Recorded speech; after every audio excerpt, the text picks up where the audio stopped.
So, I want to tell you about one of the most important stories you've probably never heard. It's not about some famous battle or a big political treaty. Nope.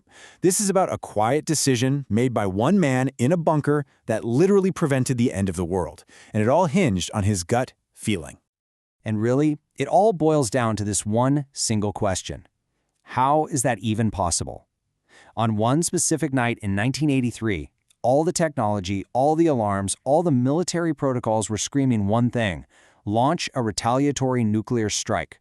But one man, sitting in that bunker, just felt like something was off. And that one feeling, it changed history. Okay, so to really get what was going on, we have to rewind the clock to 1983. This wasn't just any regular year in the Cold War. Oh no. The tension was at an absolute breaking point. You had the US and the Soviet Union on a total knife's edge, just ready to react at a moment's notice. And things escalated fast. Earlier that spring, President Reagan announces his Star Wars initiative, which makes the Soviets incredibly paranoid that their whole nuclear deterrent is about to become useless. Then, just 3 weeks before our story takes place, the Soviets shoot down a commercial airliner, killing everyone on board. They were absolutely convinced the US was just looking for an excuse to strike back. So you can just imagine, the atmosphere was thick with paranoia and fear. Okay, and this right here? This is the piece of tech at the very center of the storm. It was called OCO, a brand new state-of-the-art satellite system. Basically, the Soviet Union's new eyes in the sky. But, new also means, well, it means it was pretty much untested. And that little detail, it's going to be crucial.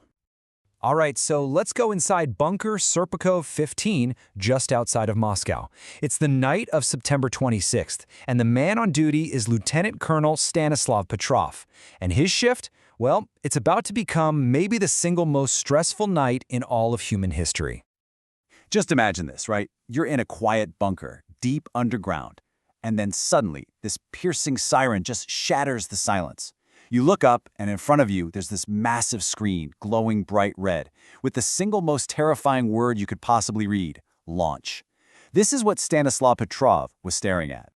The system spits out its first report. A single missile is detected, and it's headed for the Soviet Union. Now, Petrov hesitates. His training tells him to report this immediately, but he's thinking, this system is new. What if it's just a bug? And then, another one. A second missile pops up on the screen. Suddenly, the odds of this just being a simple malfunction start dropping. Fast. The pressure is mounting. 2 missiles could be a glitch, but what if they aren't? And then, boom, boom, boom. 3 more in quick succession. The total is now 5 missiles. The system is confirming it. This is a nuclear attack. Any chance of this being a simple error? Pretty much gone. It is a full-blown crisis. And that's when the machine makes its final call. The word on the screen actually changes. It goes from a warning, launch, to a definitive statement, missile strike. According to the computer, this isn't a maybe anymore. It's happening, right now. And just in case there was any tiny shred of doubt left in his mind, the system just wipes it away. Confidence, highest. The computer is telling Petrov with absolute 100% certainty that this is a real attack. There is no ambiguity, no room for error. Okay, but this is where the entire story turns on a dime.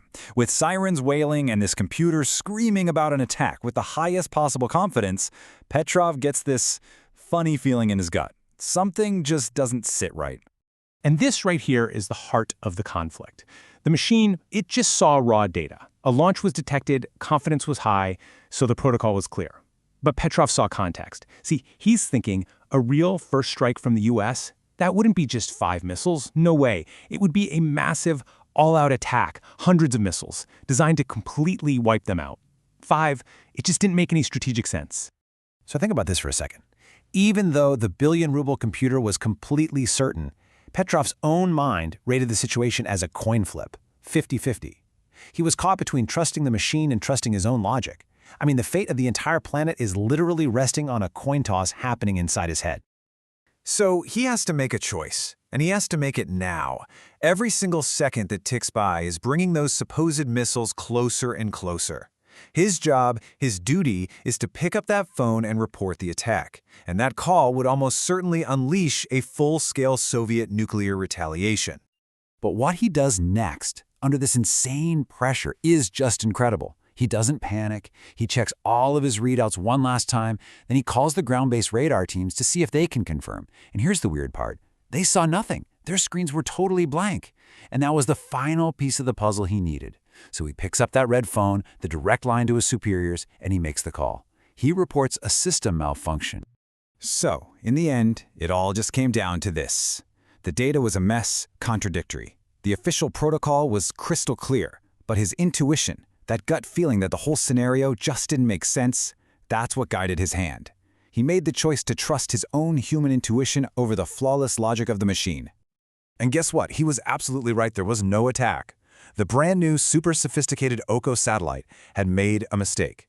It was just a freak alignment of sunlight bouncing off the tops of some high-altitude clouds. That's it. That's what almost started World War III.